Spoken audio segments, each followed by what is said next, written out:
La ilaha illallah Muhammadun Rasulullah alaihi salatullah wa alihi wal ahibba. Assalamualaikum warahmatullahi wabarakatuh. Bismillahirrahmanirrahim. Pertama-tama marilah kita panjatkan puji syukur kehadirat Allah Subhanahu wa ta'ala yang telah memberikan kita nikmat yang sebegitu luar biasa, yakni nikmat iman dan Islam. Dan tidak lupa sholawat beserta salam semoga terlimpah curahkan kepada Nabi besar kita, Nabi Muhammad sallallahu alaihi wasallam, kepada keluarganya, para sahabatnya, pengikutnya, dan kepada kita sekalian. Dan pada kesempatan kali ini Ansarullah akan mengisahkan kisah yang menjadikan Syekh Asyibli dicium keningnya oleh Rasulullah sallallahu alaihi wasallam. Di dalam dunia tasawuf, kita mengenal banyak tokoh sufi yang memiliki perjalanan hidup dan pengalaman rohani yang luar biasa. Salah satu di antara tokoh-tokoh sufi itu adalah Syekh Abu Bakar Asyibli.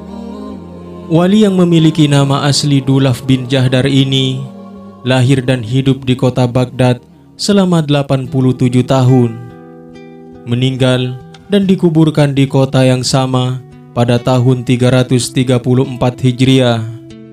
Syekh Nawawi Banten dalam kitabnya Nasoihul Ibad menuturkan sebuah cerita menarik tentang wali yang akrab dipanggil Asyibli ini. Pada suatu ketika, Syekh Asyibli datang menemui Ibnu Mujahid.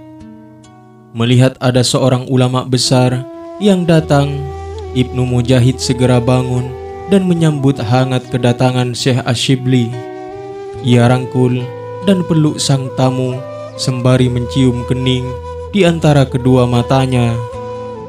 Melihat perlakuan yang dilakukan Ibnu Mujahid kepada Syekh Asyibli ini, kemudian seseorang bertanya, "Mengapa engkau lakukan ini pada Asyibli, wahai Ibnu Mujahid?"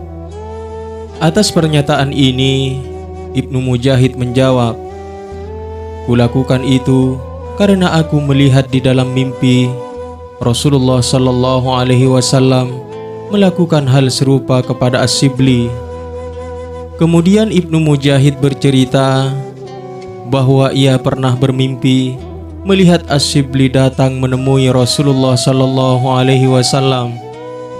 Melihat kedatangan Asyibli, Rasulullah sallallahu alaihi wasallam segera menyambut dengan memeluknya seraya mencium kening di antara kedua matanya. Melihat pemandangan itu, Ibnu Mujahid di dalam mimpinya bertanya kepada Rasul, "Mengapa engkau melakukan ini kepada Asyibli, wahai Rasulullah sallallahu alaihi wasallam?" Kemudian Rasulullah sallallahu alaihi wasallam menjawab, "Ya, aku lakukan itu kepada Asyibli karena ia tidak melakukan sholat fardu kecuali setelahnya ia selalu membaca ayat laqad ja'akum rasulun min anfusikum, dua ayat terakhir dari surat At-Taubah. Kemudian setelahnya Asyibli bersolawat dengan mengatakan, Sallallahu alaika ya Muhammad."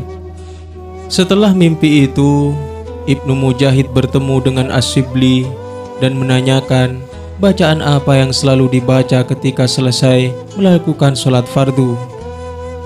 Dan ternyata Asyibli menjawab bahwa ia selalu membaca ayat dan sholawat tersebut setiap kali selesai sholat fardu.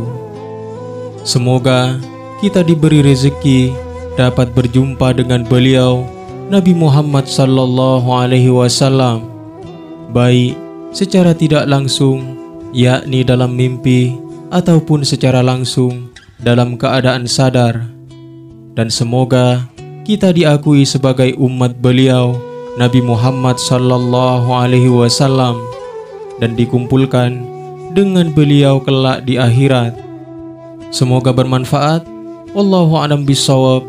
Assalamualaikum warahmatullahi wabarakatuh.